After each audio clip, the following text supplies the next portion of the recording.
헬스조선 상례 서비스 3일의 약속. 네, 여러분 안녕하십니까. 우스갯소리로 이런 말을 합니다. 바람을 한 번도 안 피운 남자는 있어도 딱 한 번만 피운 남자는 없다. 무슨 뜻일까요? 그렇습니다. 결국은 바람을 피웠던 남자가 또 바람을 피우게 될 확률이 높다는 뜻입니다. 그런데 일선 경찰관들의 말을 들어보면 위조범이나 사기범도 비슷한 현상을 보인다고 해요.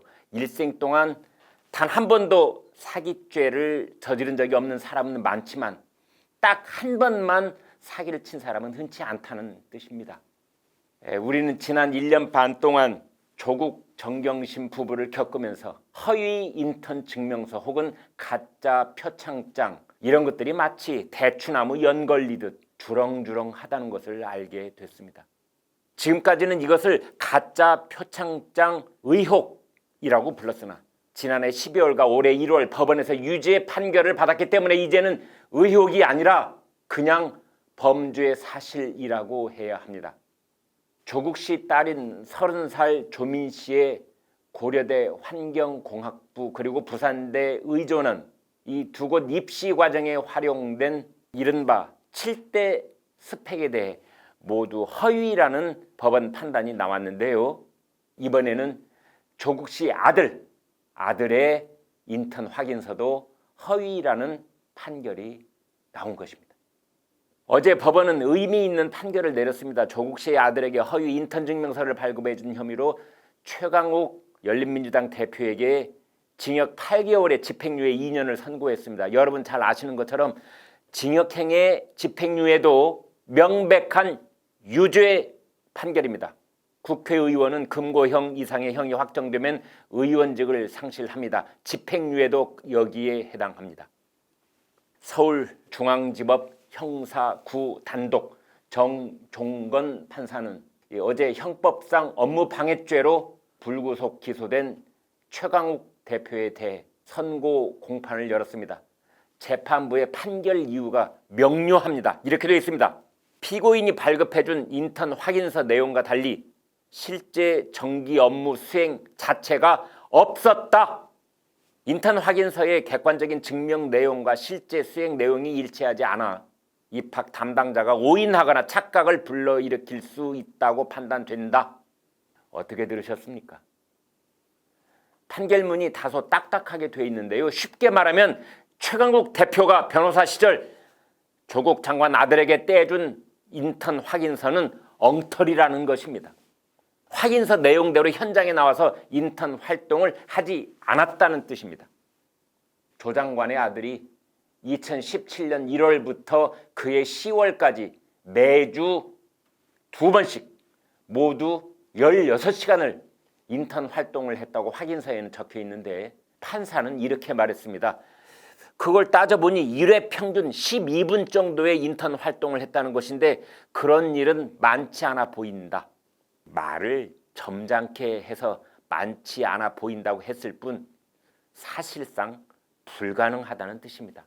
결국 최강욱 대표는 법무법인 청맥 변호사 시절인 2017년 조국 전 장관 부부의 부탁을 받고 그네들의 아들이 인턴 활동을 했다는 허위 증명서를 작성해 줌으로써 연세대와 고려대 대학원의 입학 담당자에게 오인과 착각을 일으켜 학생을 잘못 뽑도록 입학 사정 업무를 방해했다는 것입니다.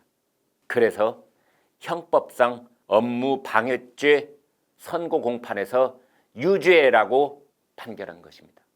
판사는 이렇게 말했습니다. 입시 공정성 훼손 행위는 우리 사회에서 학벌이 지위에 미치는 영향을 고려하면 가벼이 볼 수 없다.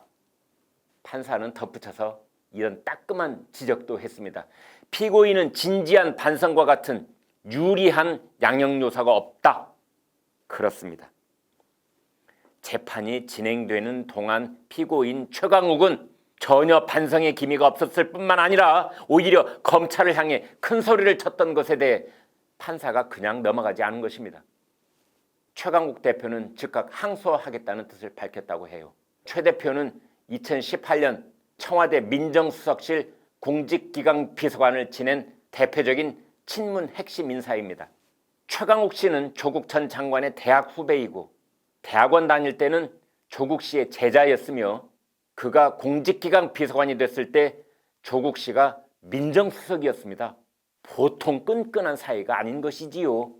정치권과 법조계에서는 이런 사람이 청와대 공직기강을 맡았다니 블랙 코미디다, 그런 말이 나왔다고 합니다. 최 대표는 허위 인턴 증명서뿐만 아니라 공직선거법 위반 혐의 그리고 명예훼손 혐의, 이 같은 다른 2건의 사건에 대해서도 피고인으로 재판을 받고 있습니다. 최 대표가 공직선거법을 위반했다고 보는 이유는 그가 작년 총선에 출마한 이후 허위 인턴 증명서 의혹에 대해 팟캐스트 등에서 사실이 아니라고 부인해왔기 때문입니다. 따라서 인턴 증명서가 허위라고 유죄 판결을 받았으니 이제 최 대표가 말했던 사실이 아니다는 발언은 거짓말이 되는 것입니다. 선거운동 기간에 거짓말을 하면 공직선거법 위반이 됩니다. 이때는 100만 원 이상 벌금형만 받아도 의원 자격이 상실됩니다. 최 대표는 또 이 소셜미디어에 허위 사실을 유포해서 이동재 전 채널A 기자의 명예를 훼손한 혐의로 기소되어 있습니다. 최 대표는 작년 4월 3일 페이스북에 이렇게 요약될 수 있는 내용을 썼습니다. 이동재 기자가 이철 전 밸류인베스트먼트 코리아 대표에게 사실이 아니어도 좋으니 유시민에게 돈을 줬다고 해라 등의 발언을 했다. 그런데 이 사건은 단순히 채널A 기자가 피해를 본 사건의 차원을 훨씬 넘어서는 일입니다. 오늘 조선일보 사설은 이렇게 지적을 하고 있습니다. 채널A 사건은 정권의 불법을 수사하는 윤석열 검찰총장과 한동훈 검사장을 몰아내기 위해 정권과 사기꾼, 어용방송이 억지로 만든 사건이라는 사실이 다시 확인되고 있다. 네, 이와 관련된 내용은 다음 기회에 더 상세하게 말씀드리겠습니다. 최강욱 씨는 모두 3개의 혐의로 기소돼 재판을 받는 셈인데요. 자, 이번에는 조국 씨의 딸인 조민 씨 논란으로 넘어가 보겠습니다. 조민 씨는 최근 의사 국가시험을 통과한 뒤에 국립중앙의료원 인턴에 지원을 해서 지난 27일 면접까지 본 것으로 드러났습니다. 정원 9명에 16명이 지원을 했다는데요. 지금 이 방송이 나갈 때쯤이면 합격 여부가 밝혀졌을 것으로 보입니다.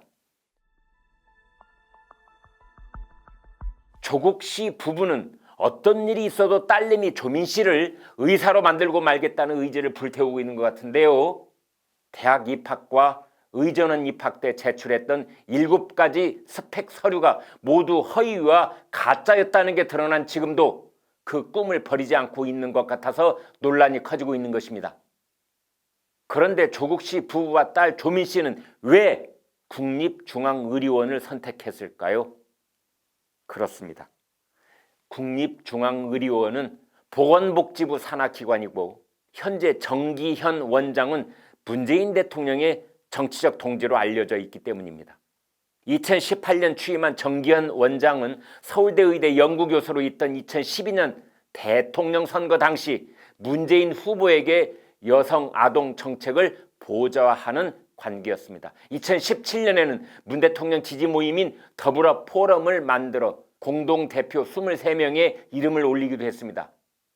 이 때문에 공공의료 경험도 거의 없는 정기현 씨가 중앙의료원장에 임명되자 코드 인사라는 지적이 나왔었지요. 요약하자면 대학과 의전원 모두 허위 서류로 합격했던 조국 씨의 딸이 이번에는 대통령의 정치적 동지가 원장인 정부 산하기관 병원에 인턴으로 지원을 했다는 것입니다. 국민을 끝없이 우롱하는 이 사람들은 얼마나 두껍고 염치 없는 얼굴을 갖고 사는지 알 수가 없습니다. 그래서 서울대 온라인 커뮤니티 스누라이프에서 한 학생은 이렇게 말했다고 합니다. 조민 씨를 문재인 대통령의 주치의로 임명해야 한다. 이런 엉터리 의사라면 오직 한 군데 대통령 주치의밖에 할 일이 없을 것이란 비아냥인 것입니다. 국민들은 웃어야 할지 울어야 할지 어안이 벙벙할 따름입니다.